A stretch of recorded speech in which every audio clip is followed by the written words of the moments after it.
par ici. J'espère que vous allez bien. La dame est en train de s'équiper parce que on a une petite pile des familles avec quelques exemplaires là que vous ne voyez pas, qui sont en dessous, qui sont quand même costauds. Et les mecs qui pèsent leur poids. Et du coup, faut être équipé parce que sinon je ne vais pas y arriver. Il me faudrait presque, vous savez, un exosquelette pour les doigts parce que j'ai mal aux doigts et que ces bad boys ici, ils sont quand même relativement costauds. Allez, on est parti pour un haul livresque. Long time no see, j'ai envie de dire. Mais j'ai pas réussi à revenir avant. Pour les personnes qui me suivent sur Insta, vous savez à peu près pourquoi, parce que uniquement ce que je partage, mais voilà, j'ai pas réussi à revenir avant. J'ai essayé, promis, j'ai tourné des petits plans parce que j'ai voulu faire un vlog, mais j'ai pas réussi. Oh, on a un petit guest. Coucou mon gris. Et oui, parce que ça y est, il monte sur la table maintenant. Bouillon. Bouillon, mon crapaud. Bon, vous voyez que c'est fesses parce que bon, il est un peu exhibitionniste. Attendez, regarde. C'est qui? Regarde. Mon kiki. Oh. Vous verrez pas Monsieur Blanc qui lui est couché sur un matelas de plaid sur le canapé. Et j'ai envie de vous dire heureusement que Monsieur Blanc ne monte pas sur la table. Parce qu'il y a pas mal de puzzles en ce moment sur la table. Il faut que je prenne les photos. Et que je fasse quelques vidéos pour des reels, j'espère. Et alors, si Monsieur Blanc monte, c'est foutu. Honnêtement, il doit faire 7-8 kilos. Comparé au petit gris qui est tout fifi. Et si lui monte avec l'élan, j'ai peur qu'il me fasse un vol plané, qu'il se retrouve de l'autre côté avec tous les puzzles. Donc voilà. Avant de démarrer ce petit haul, je voulais juste vous dire une chose. Pour les personnes qui me suivent sur Insta, en général vous êtes la majorité par ici, mais au cas où, et pour celles qui ne me suivent pas sur Insta et qui seraient intéressées, je ne vais pas tarder. Je vais essayer demain, donc mercredi 30 août ou jeudi 31 août, de poster cette merveille-là. Donc, non, t'es pas embêtant, pas du tout. De poster cette merveille-là qui est un puzzle de chez Gunforce. Donc, la marque anglaise qui fait des puzzles en bois. Anna, qui est la personne qui s'occupe du contenu, mais aussi des relations avec des relations avec l'extérieur et avec les ambassadeuristes, tout ça, me l'a gentiment en fait, m'a gentiment envoyé un exemplaire de ce puzzle-là pour en faire un traveling puzzle pour la France. C'est-à-dire que celui-ci, moi je l'ai puzzlé, il est là sur la table. Je vais le poster. Une fois qu'il sera posté, je vais l'envoyer à la personne qui s'est inscrite en fait, ou qui s'inscrira, parce que je vais mettre une date limite pour les premiers envois tout du moins, ou qui s'inscrira donc sur la liste des personnes souhaitant le recevoir à la maison, le puzzler et le faire repartir chez la personne suivante. Donc voilà, en fait c'est ça un traveling puzzle, c'est un puzzle qui voyage, qui fait sa vie chez différentes personnes et qui apporte comme ça chez chacune de ces personnes un petit peu de bonheur et de joie. Donc voilà, si vous êtes intéressés, dites-le moi en commentaire par en dessous et on pourra papoter comme ça et je pourrai vous inscrire sur la liste. Il y a zéro obligation de publier du contenu où que ce soit. Donc voilà. Allez, c'est parti. Je vais vous parler du coup de ce pourquoi on est là, c'est-à-dire les livres que j'ai achetés ou qui m'ont été offerts, et j'ai inclus un livre qui m'a été prêté aussi en juillet, en août. Voilà, j'ai regroupé juillet-août parce que ça me paraissait plus logique. Et donc j'ai classé ça du plus petit au plus gros pour me ménager. Donc on commence avec un prêt et c'est cette belle édition de la quête des Willan. Alors là évidemment vous voyez à l'envers, vous savez c'est toujours pareil. C'est donc le tome numéro 2, Les frontières de glace, par Pierre Bottero, donc, qui est le papa des Willan. C'est, je trouve, une superbe édition. Regardez-moi ça, comme c'est joli. En fait, c'est vraiment une illustration en elle-même. Et derrière, je sais pas encore pourquoi, mais on a cette espèce de sorcière. Alors peut-être que c'est une goule, je sais pas encore. C'est donc le tome 2. Alors je suis en train de le lire. Voilà, j'en suis un peu plus de la moitié. C'est pas une saga avec laquelle j'ai grandi, par exemple, contrairement à certaines personnes. Et c'est uniquement grâce aux réseaux sociaux. Je crois que la première fois que je l'ai vu, c'est ici, c'est sur YouTube. Et je me demande si c'est pas Cornelius, la chaîne donc Cornelius, Corn 8, donc 8 Lius, qui en a parlé, chez qui je l'ai vu le premier. Mais voilà, c'est complètement une saga que j'ai découverte grâce aux réseaux sociaux. On est sur une série jeunesse, si vous ne connaissez pas ce qu'est la quête des Willan. On est sur une série jeunesse, c'est une saga en fait en 9 tomes, si je ne dis pas de bêtises. On a la première trilogie qui est donc la quête des Willan, avec les 3 premiers tomes.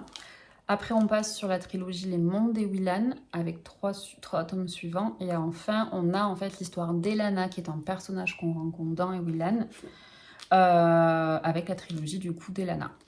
Pierre Bottero, c'est un auteur français, et c'est ce que j'aime aussi beaucoup, c'est que... j'allais dire ce que tout le monde dit, mais cocorico quoi. Mais voilà, c'est ce que j'aime énormément, c'est ça, c'est retrouver des auteurs français qui créent des sagas comme ça, fantasy, que ce soit jeunesse ou pas, qui sont bien faites, bien pensées, qui sont belles, qui sont quand même plutôt avant-gardistes d'un point de vue de certaines idées, notamment féministes, entre guillemets. Alors je mets des guillemets pour avant-gardiste parce que c'est quand même... alors la quête des Willan, je ne sais pas en quelle année elle a été écrite. Par contre, les premières éditions chez Rajo, c'est 2005. Il me semble que ce sont les premières éditions. Celle-ci, par exemple, elle date de mai 2005. Donc on part du principe que c'est un poche. Peut-être que Rajo a sorti à l'époque des brochets avant, comme ça se fait aujourd'hui, et que, mettons, le brochet est sorti en 2004, quoi. Mais voilà, donc c'est quand même une saga qui a une vingtaine d'années, donc ouais, ça fait quand même. Et j'ai lu, alors j'ai évité de vous faire un update lecture en même temps, mais j'ai lu le premier tome de la quête des Willan en début d'année, je crois. Alors moi, je me l'étais trouvé en brochet, comme ça, toujours chez Rajo, sur Vinted. Je l'ai payé que dalle, et il est en super état, et je pense que je vais faire cette collection-là. Je sais pas encore si parce qu'on trouve aussi cette édition-là sur Vinted, on les trouve aussi en pas hyper cher, et en plutôt bon état. Mais voilà, j'ai découvert ça en début d'année, j'ai adoré, et donc voilà, ma belle-sœur dont je vous ai déjà parlé, à moins que ce soit dans des plans que je n'ai pas monté et sorti, c'est possible, mais j'ai une belle-sœur qui a fait des études en littérature et en édition, et elle les a tous, et donc elle m'a prêté le tome 2 et le tome 3 de la quête des Willan dans cette petite édition là. Donc voilà, première, alors c'est pas un achat, mais c'est premier prêt du coup. Après, on m'a offert ces merveilles qui sont le tome 2 et le tome 3 c'est encore une saga, de la saga Boccanera, Giulia Boccanera, qui est une enquêtrice niçoise, comment ça s'appelle, enquêtrice privée niçoise, qui est une ancienne flic, qui est un personnage que j'adore. J'ai eu un énorme coup de cœur pour ce personnage, et j'ai un énorme coup de cœur pour cette trilogie. C'est pas du tout une trilogie, mais c'est une quadrilogie maintenant, c'est comme ça qu'on dit, parce que du coup j'ai aussi le 4e tome, mais du coup en brochet, parce qu'il est sorti cette année-là en brochet. Énorme coup de cœur. Je vais pas vous faire un update, je vous en parlerai dans un update lecture. En fait, je vous en ai déjà parlé dans des plans que j'ai tournés, mais que j'ai pas réussi à monter, et dans lequel je me décrépille au fur et à mesure que la vidéo avance. Là, j'ai de l'énergie, donc ça va. Après, ouais, petit aparté, après avoir fait une vidéo comme ça, je suis dans un état, parce que je donne tout, là, on dirait pas que j'ai mal, on dirait que je suis pompée là. Après, je suis dans un état, c'est catastrophique. Il y a un avant et un après. Mais donc, du coup, ouais, j'évite de vous faire un update, mais si vous cherchez une saga, ça peut se lire en one shot, hein, très honnêtement. Maintenant, il y a une évolution hyper sympa. Les personnages récurrents sont hyper attachants aussi. Donc je vous conseille de le lire en saga. Mais du coup, si vous cherchez un one-shot ou une saga policière française écrite par une femme, si vous êtes comme moi et que vous êtes de la région PACA, Corse, j'ai envie de vous dire, allez-y parce que l'autrice en plus est de la région et de Corse. Et ça se passe à Nice. Et il y a un tome qui se passe quasiment entièrement en Corse, pardon. Donc vraiment, vraiment, allez-y.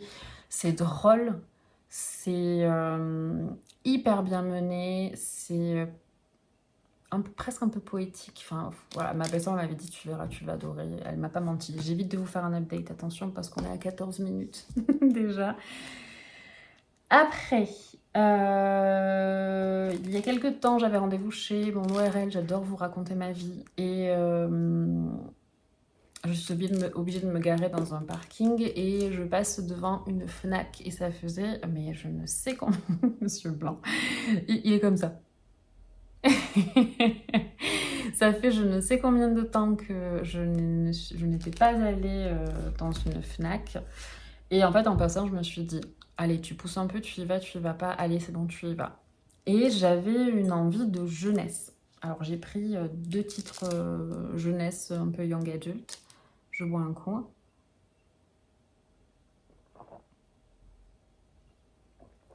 ASMR, bruit de bouche, je suis désolée si vous êtes misophone là-dessus. Donc, je me suis trouvée 2 young adult.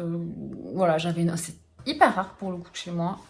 Mais quand j'ai envie alors, les jeunesses, c'est pas hyper rare. Je m'y suis remis en plus et je suis hyper contente. Quand je parle de jeunesse, c'est voilà, comme je vous ai montré là, la quête des Willan, les gardiens des cités perdues dont je vais vous parler après. Voilà, découverte absolument géniale et des coups de cœur. Mais ce qui est plus rare, c'est vrai, c'est les young adultes. Je m'en suis trouvé 2 qui m'ont fait envie. Mais pas que, parce que j'avais dit que je ne les mettais pas comme ça. Je suis repartie avec De Pierre et d'Os de Bérengère Cournu aux éditions Le Tripode. Voilà, vous l'avez peut-être déjà vu passer. C'est un petit poche comme ça. Je crois que j'ai vu ou j'ai lu. J'ai vu quelques retours sur ce roman je crois que c'était au printemps ou en hiver, je sais plus, qui m'avait déjà donné énormément envie de le lire. Et vous savez, ça fait partie de ces livres que vous mettez dans un coin de votre tête. Et puis un jour, paf, ça revient. Je sais pas, vous tombez sur le livre en librairie ou sur Vinted ou quoi, aux caisses. Et vous vous dites, oula, mais celui-ci te faisait envie. Ça a été le cas. Et j'ai hâte de le lire. Franchement, il est pas gros. Il fait... Oh, à la fin, il y a des photos. Oh là là. Regardez, à la fin, il y a des photos. Oh, j'adore ce genre de truc, moi, j'adore. Voilà, il y a même un petit dessin aussi. Bon, je vous montre pas trop. Voilà, il y a une partie, je sais pas si vous la voyez, elle est... voilà. Elle est grise plus foncée, avec des photos. Il y a une photo magnifique. C'est le portrait de Majito, une jeune Inuit de Netsilic, Nunavut, Canada. Anonyme, ça a été pris en 1903 et 1905. C'est le genre de truc que j'adore. J'espère que vous voyez bien. J'adore me dire que ces gens-là sont plus que probablement morts aujourd'hui. Et je sais pas, je trouve ça toujours hyper touchant en fait. Donc, j'en reviens à mes moutons. C'est un livre qui fait 198 pages. Voilà. Alors, c'est écrit petit tout quand même. J'espère que vous voyez. J'ai déjà mal au doigt. Mais si vous avez envie d'évasion, si vous avez envie On a eu de la canicule là récemment. Je m'étais dit, je crois que je vais me lire ça pendant la canicule parce que j'en ai marre de souffrir, mais je ne l'ai pas encore lu. Je vais vous lire la 4e de couverture. Donc, une nuit, une fracture de la banquise sépare une jeune fille inuite de sa famille. Uxuralix, alors déjà pour dire le nom c'est compliqué pour moi. Uxuralix se voit livrée à elle-même, plongée dans la pénombre et le froid polaire. Elle n'a d'autre solution pour survivre que d'avancer, trouver un refuge. Commence alors dans des conditions extrêmes une aventure qui va faire d'elle une femme. Révélation romanesque de 2019 de Pierre Edor a reçu le prix du roman Fnac et le prix Librano. Et après, au niveau des avis, on a Elle marche sur la banquise et rencontre le monde, un hors-temps littéraire, un retour aux origines quand les humains vivaient en symbiose avec les animaux, la nature et les je ne sais pas car il y a l'étiquette. Voilà. Et je sais pas, alors j'espère ne pas être déçue, mais vous savez quand vous avez cette sensation comme ça, c'est au-delà de l'intuition, c'est cette certitude que vous allez aimer ce que vous allez lire ou ce que vous allez voir. Voilà. Et au niveau de l'incipit ou l'incipit, ça dépend comme vous le dites, c'est la 3e lune depuis que le soleil a disparu derrière la ligne d'horizon et la première fois de ma vie que j'ai si mal au ventre. Me décoller du corps chaud de ma sœur et de mon frère, me dégager des peaux qui nous recouvrent, descendre de la plateforme de glace. Voilà! Si avec ça, vous n'avez pas envie de le lire, je ne sais pas quoi faire de plus.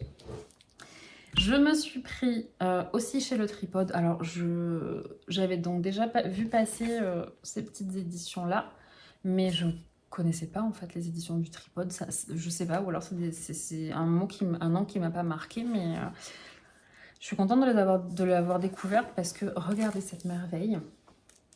Voilà, La balade du feu de Olivier Marc Bouchard.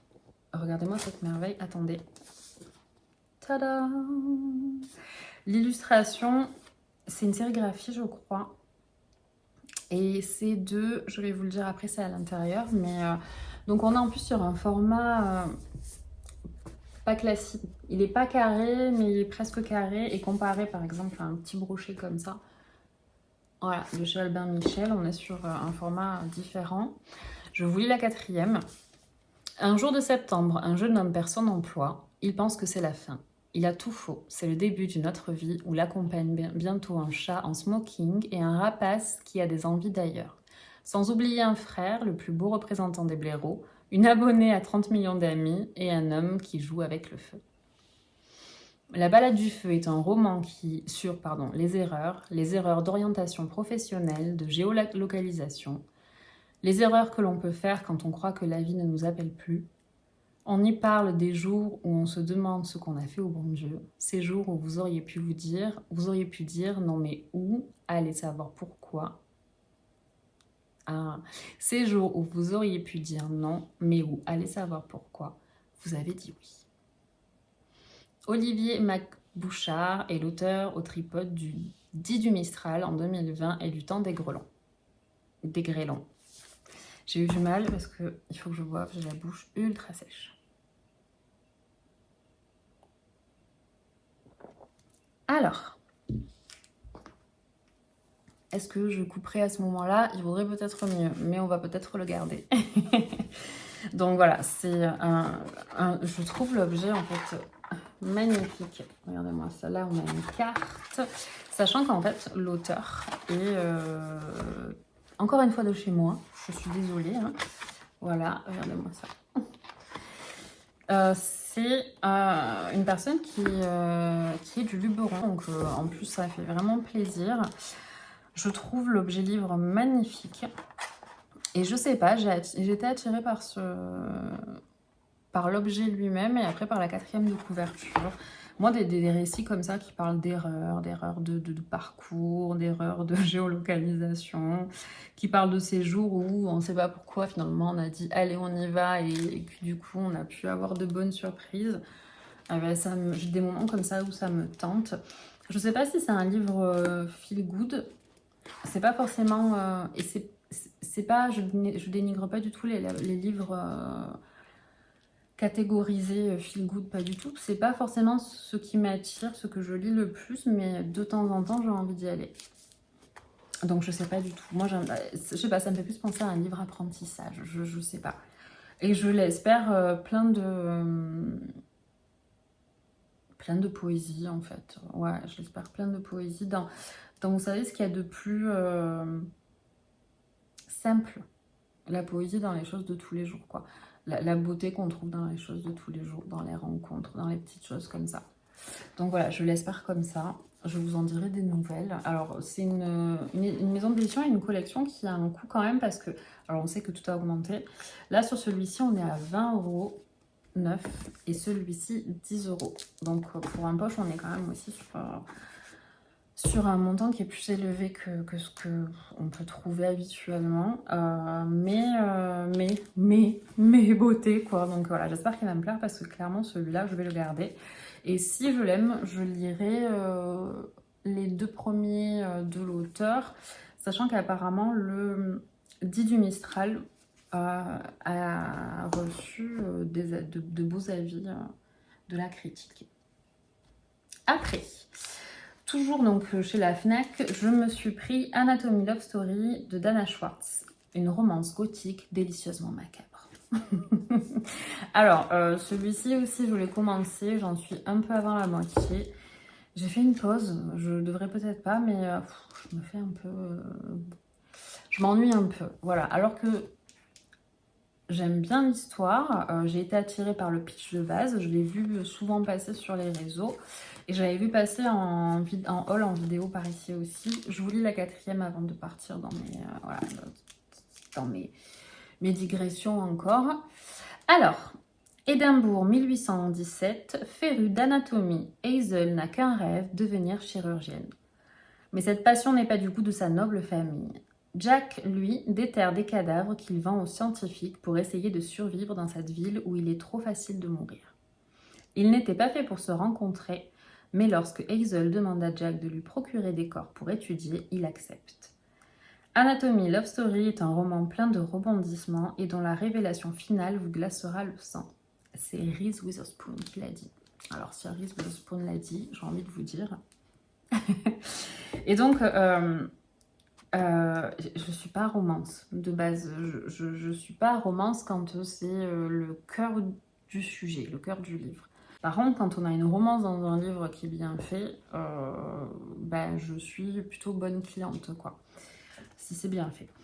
Là, je sais pas, c'est un bouquin qui m'avait fait envie parce que tout simplement, on est à Édimbourg, que je n'ai encore jamais vu de ma vie et que j'espère pouvoir voir un jour si j'arrive à revoyager.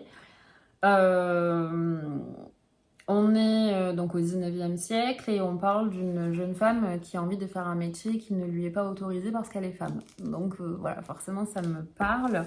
C'est un young adult, donc parfois je peux avoir des a priori là-dessus. Je trouve que c'est plutôt bien écrit, ça se lit plutôt bien.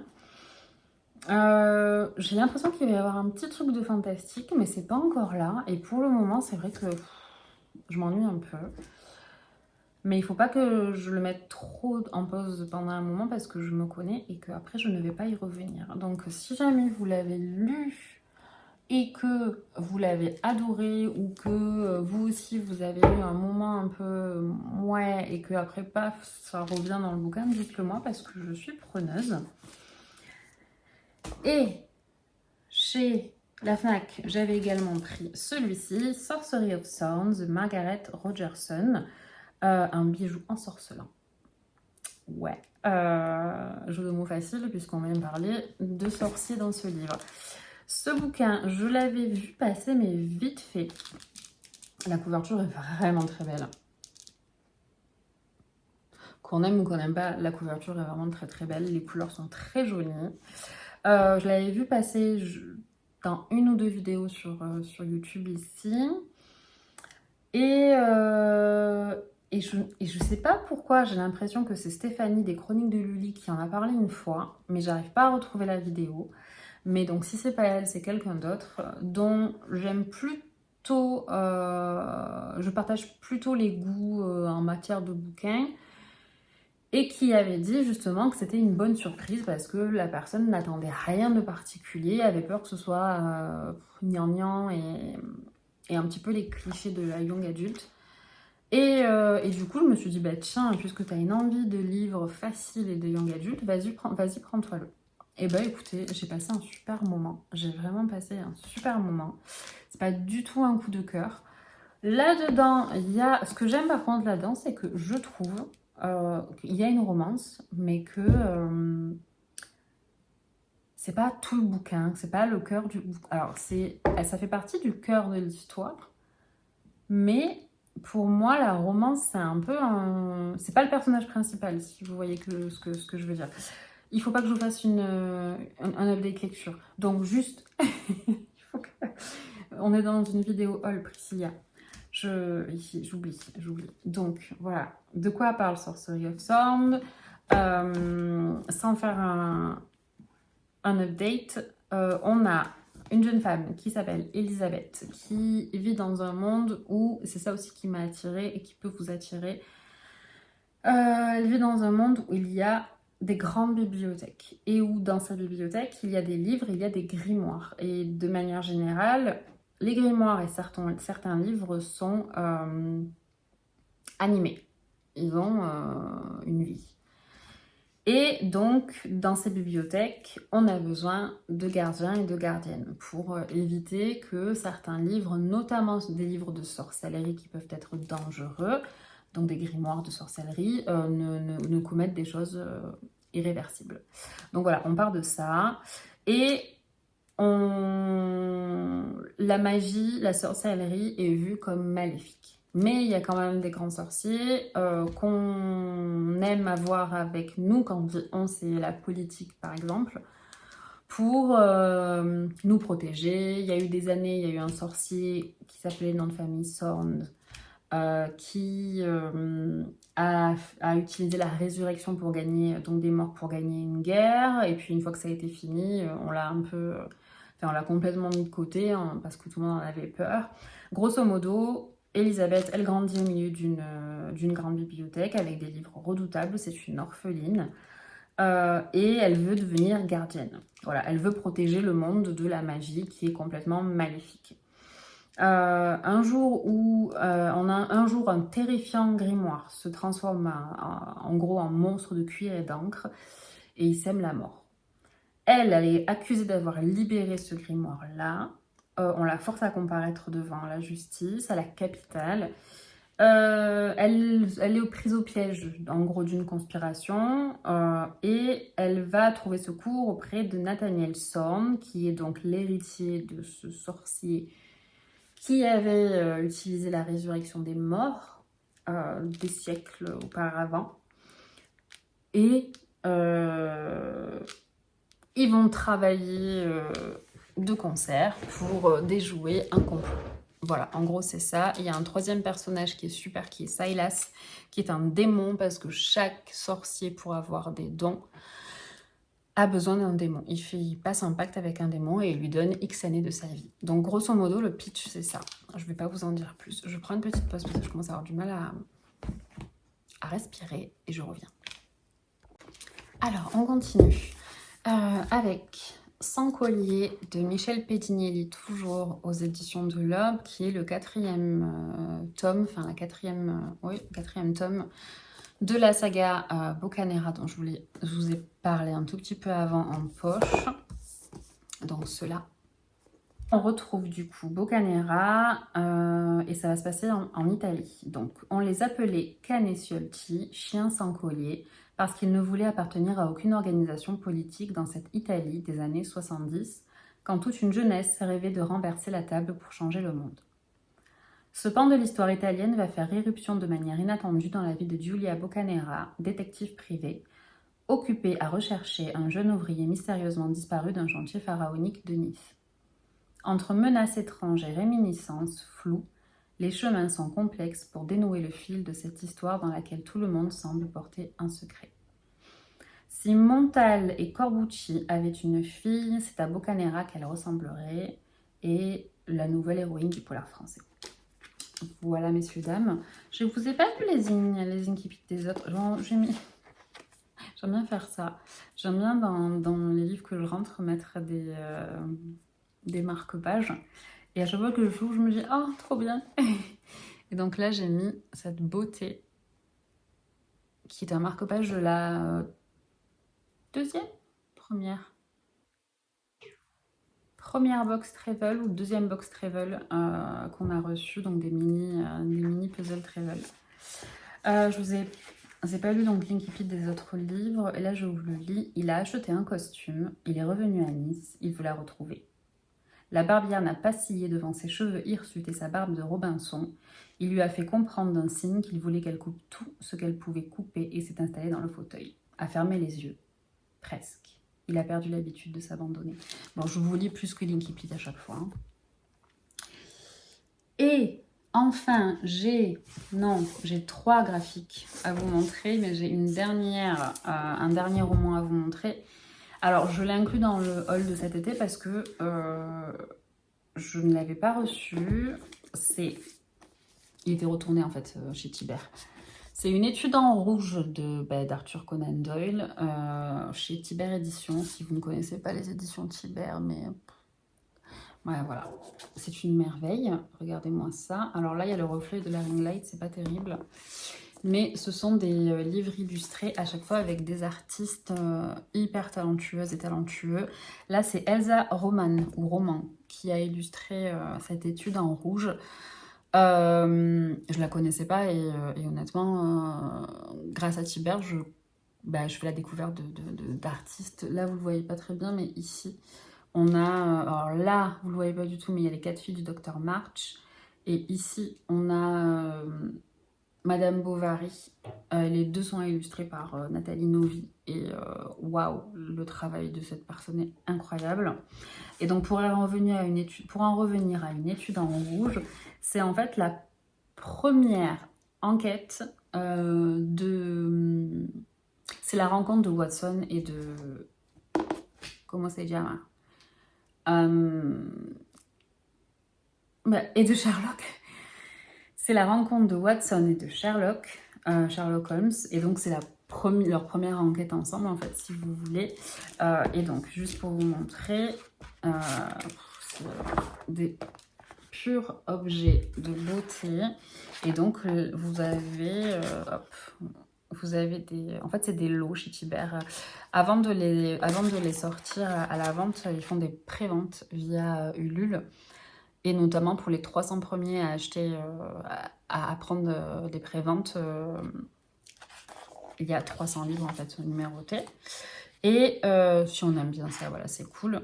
Et donc, ils font des lots pour les préventes qui sont assez cool. On peut prendre précommander le livre tout seul, mais on peut prendre aussi des lots avec... moi, j'ai pris le lot Tibère, je crois, cette fois-ci. Et il y avait donc une belle illustration. Il y avait des marque-pages. Il y a des lots avec des tote bags. C'est un peu moins mon truc, mais voilà, c'est plutôt kiffant. Ils font des lots sympas. Et donc là, tout le livre est dans des tons et des sous-tons rouges. Et donc, quand je vous dis que c'est illustré, c'est illustré. Voilà. Ça, c'est un irrégulier de Baker Street. Je vais essayer de vous montrer. Voilà. Et je vous montre pas tout parce que je vais pas spoiler, mais c'est une merveille. Et je vous le montre parce que je l'ai précommandé, je sais plus. C'était avant l'été. Et en fait, mon colis apparemment est arrivé au relais, mais j'ai jamais été prévenue. Il est retourné machin chez les éditions Tibère. Et j'ai fini par l'avoir en juillet. Donc voilà, donc je le mets dans mon haul. On passe du coup aux 3 graphiques de ce haul, qui sont, alors, le retour. Ça, c'est le deuxième graphique que j'ai reçu dans ma deuxième box illustrée de chez Cube. Une box littéraire avec un livre par mois. Ils ont lancé la box illustrée il y a donc 4 mois, je crois, puisque j'en ai reçu 3. Voilà, avant ça, j'étais abonnée à celle de poche, mais je lisais pas assez vite les livres pour... c'était ridicule de recevoir un poche par mois alors que je lisais pas les bouquins assez vite. Et du coup, par contre, les graphiques, ben, ça se lit beaucoup plus vite. Je m'y suis abonnée, je suis ravie. D'ailleurs, la première que j'ai reçue, ça a été un coup de cœur. Donc ça, c'est Le Retour de Benjamin Dickinson chez Actes Sud. Et c'est... voilà, alors c'est un graphique en noir et blanc. J'essaie de rien montrer qui spoil. Voilà. C'est un graphique en noir et blanc. Je ne l'ai pas encore lu, je me le suis gardé. Et c'est encore quelque chose de très joyeux. C'est le retour d'un père de famille qui a combattu pendant la Seconde Guerre mondiale, me semble-t-il. C'est pas la première, c'est la seconde. Ouais. 1945, Ralph vit avec sa mère dans la ville de Bristol, devenue en grande partie un champ de ruines. Il joue au milieu des maisons effondrées, a perdu beaucoup de ses voisins et connaissances, souffre du rationnement alimentaire. Son père, absent depuis plusieurs années, est l'un des premiers soldats à être démobilisé et à rentrer chez les siens. À quoi ressemblera la nouvelle vie tant attendue? Et je trouve ça génial de faire un graphique en plus, un focus sur l'après, le retour. Le retour hyper difficile avec les stress post-traumatiques, la réadaptation à la vie normale après avoir vécu ce que ces personnes ont dû vivre. Donc voilà, donc c'est pas très gai, mais voilà. Dans la box de ce mois-ci, j'ai reçu Le Souffle du Géant de Tom Oreille chez Sarbacane. Regardez comme c'est joli. J'adore les couleurs. Ce sont deux sœurs qui ont perdu leur maman. Voilà. Deux sœurs qui vivent dans un monde qui n'est pas comme le nôtre. Elles ont perdu leur mère et la légende raconte que les lointaines terres du Nord abritent des géants dont le souffle a le pouvoir de ressusciter les morts. Iris et Sophia se lancent sur leur piste. Elles ont perdu leur mère trop tôt et mettent tout leur espoir dans cette quête. Voilà. Encore quelque chose de très très gai. Hein? Voilà. Comme on aime. Je vais vous montrer quelques planches du début. Voilà, j'ai pas envie de spoiler quoi que ce soit. On est dans ces tons-là. C'est pas les dessins auxquels je suis le plus sensible, mais oh, c'est lourd, les enfants. Qu'est-ce que c'est lourd? Qu'est-ce que j'ai mal? J'avais oublié aussi de vous dire, on fait un retour vers le passé, comme dirait le petit tout. À la Fnac, je me suis aussi pris. À la Fnac, j'ai craqué la dernière fois. C'était pas le moment de dépenser autant, mais moralement, après mon rendez-vous, j'en avais besoin, en fait. Et voilà. Et qui nous en empêche, à part notre compte en banque. Je me suis pris cette merveille qui a l'air incroyable. Les oiseaux ne se retournent pas, de Nadia Naclé, chez les éditions Delcourt. Derrière, on a juste une petite phrase. C'est une citation. Rien n'est jamais fermé, sinon à tes propres yeux. De Farid Aldinatar, que je ne connais pas, mais ça m'intrigue beaucoup. Je vais vous montrer quelques planches qui sont incroyables. Il y a juste une petite phrase au tout début qui dit « Tu te souviens ? Je t'avais promis un poème. » Et alors ça, moi, voilà, ça m'a eu. Voilà, donc regardez-moi cette beauté. Alors ça fait tout sombre. La jeune fille a l'air très joyeuse. Je sais, encore quelque chose de joyeux. Et encore un petit marque-page Tibère que je me suis prévu parce que évidemment ça allait tellement bien avec les couleurs du livre. On en est là. Vous voyez comme ça me met en joie. Et en fait, le livre a une palette, le graphique a une palette de couleurs incroyable. On est sur du noir et blanc, quoi qu'il arrive. Et on a quelques touches de couleurs. Et il y a à chaque fois uniquement du rouge, un jaune moutarde, un bleu et un violet. Et un tout petit peu de vert. Voilà, les gars. Je voudrais vous montrer quelque chose, mais sans vous et me spoiler. Donc là, voilà, on a une planche pleine comme ça. Je me galère. Hein. On a, voilà. Voilà. Alors, si vous aimez les BD fouillés, oh là là, alors j'espère que ça ne spoil pas. Après, je vous montre plus rien. Vous voyez? Moi, je trouve ça magnifique. Après, mais les expressions dans les visages sont incroyables. Il y a vraiment, voilà, ce que j'aime, moi, dans ces illustrés-là, et les illustrés que j'aime le plus, c'est ceux où on n'a pas forcément de planches BD. Voilà, vous voyez, je sais pas pourquoi j'ai répété 50 fois BD, mais où ça se mélange un peu. C'est fouillis, c'est des dessins, des plus petits dessins, des gros dessins, voilà, ça fait partie de celles que je préfère. D'ailleurs, mon coup de cœur, là, vous le voyez pas, celui que j'ai reçu dans la première box illustrée, dont je vous parlais dans un update, c'est ça en fait, c'est magnifique. Mais voilà, pour tout ça, on est pas mal. Alors, sachant que, comme je le disais, on est sur un haul d'été, que j'ai des livres qui m'ont été offerts dans le lot. J'ai un qui m'est prêté, j'ai 1, 2, 3 qui m'ont été offerts. Ouais, et sinon, bah, ça fait des livres qui rentrent dans ma palle, mais il y en a déjà que j'ai lu, donc c'est plutôt cool. Donc voilà pour ce haul. Je vais m'arrêter là. J'étais super contente de vous retrouver, de revenir par ici. Encore une fois, j'espère que vous allez bien. Je pense que la vidéo va faire une bonne 30aine de minutes. J'espère que ça vous plaira. Vraiment, n'hésitez pas à me dire en bas, en commentaire, ou à m'écrire si pour XY raison, vous n'avez pas envie d'écrire en commentaire.